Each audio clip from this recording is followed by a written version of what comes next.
ഈശോ മിശിഹായ്ക്ക് സ്തുതിയായിരിക്കട്ടെ.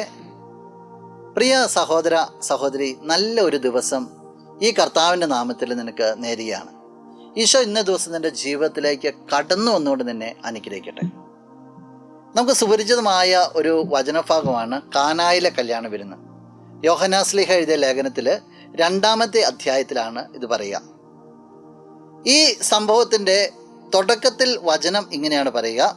അത് 2-ാമത്തെ വാക്യമാണ്. യേശുവും ശിഷ്യന്മാരും വിരുന്നിന് ക്ഷണിക്കപ്പെട്ടിരുന്നു. യേശു ശിഷ്യന്മാർ വെറുതെ അവിടെ ചെന്നു എന്നുള്ളതല്ല, അവരെ ഈ പാർട്ടികൾ ക്ഷണിച്ചിരുന്നു.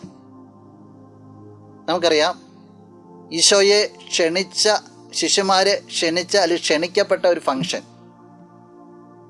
ആ ഫംഗ്ഷനിൽ ഒരു പ്രതിസന്ധി വരുന്നു.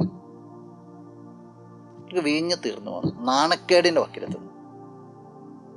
ഈശോ ഒന്ന് അകന്ന് ജീവിച്ചവരല്ല, ഈശോയെ ക്ഷണിച്ചിട്ടാണ് ഈശോ അവിടെ ഉണ്ടായിരുന്നിട്ട് പോലും ഒരു പ്രതിസന്ധി ഉണ്ടാവണം. ചിലപ്പോൾ ജീവിതത്തിലൊക്കെ നിനക്ക് തോന്നാറില്ലേ, ഞാൻ എത്രമാത്രം പ്രാർത്ഥിക്കുന്നു, ഞാൻ എത്രത്തോളം എൻ്റെ ഈശോയോട് ചേർന്ന്, എന്നിട്ടും എന്ത് എൻ്റെ ജീവിതത്തിൽ ഇങ്ങനെ സംഭവം, എന്നിട്ടും എന്ത് എൻ്റെ മക്കൾക്ക് ഇങ്ങനെ വരുന്നു, എന്നിട്ടും എന്ത് എൻ്റെ കുടുംബത്തിൽ മാത്രം സാമ്പത്തികം ഉയരാത്തത്.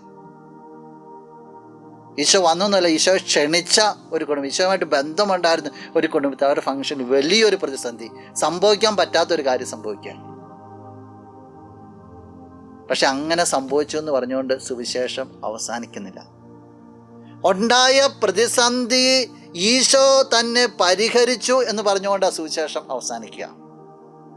നിന്റെ ജീവിതത്തിൽ എന്തെങ്കിലുമൊക്കെ പ്രതിസന്ധികളോ ഇതുപോലെ അനിഷ്ട സംഭവങ്ങളോ ഉണ്ടാകുന്നുണ്ടെങ്കിൽ നീ ഈശോയുടെ കൂടെ ആയിരുന്നിട്ട് ഇങ്ങനെയൊക്കെ സംഭവിച്ചു എന്നല്ല ചിന്തിക്കേണ്ടത്.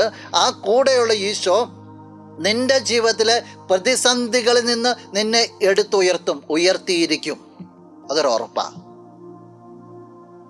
അത് നീ ഉൾക്കൊള്ളുവാനും വിശ്വസിക്കുവാനായിട്ട് ശ്രദ്ധിക്കണമെന്ന് മാത്രമേ ഉള്ളൂ, തയ്യാറാകണമെന്ന് മാത്രമേ ഉള്ളൂ. ഈശോയെ അങ്ങനെ സ്വീകരിക്കാൻ നിനക്ക് ഇടപെട്ട് നമുക്ക് പ്രാർത്ഥിക്കാം. കണ്ണുകൾ അടച്ചുന്ന കരങ്ങൾ കൂപ്പാം. നല്ലവനായ കർത്താവേ, നിന്നെ ഞങ്ങൾ ആരാധിക്കുന്നു, സ്തുതിക്കുന്നു, മഹത്വപ്പെടുത്തുന്നു. നിന്റെ കൃപാവരത്താൻ ഞങ്ങളെ നിറയ്ക്കുന്നവർക്ക് നന്ദി പറയുകയാണ്. ഈശോയെ, നിന്റെ സാന്നിധ്യത്തിൽ എല്ലാ പ്രശ്നങ്ങൾക്കും പ്രതിസന്ധികൾക്കും ഉത്തരമുണ്ടെന്ന് ഞങ്ങൾ വിശ്വസിക്കുകയാണ്.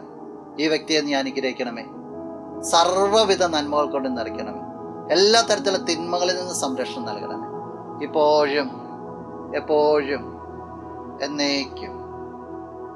ആമേൻ. നീന്റെ സർവം, നീ എനിക്കുള്ളവൻ, നീന്റെ സർവം എല്ലാറ്റിനും, നിൻ ജീവനിൻ പേർക്കാ തന്നതിനാ, നീ എൻ്റെ സർവം എല്ലാ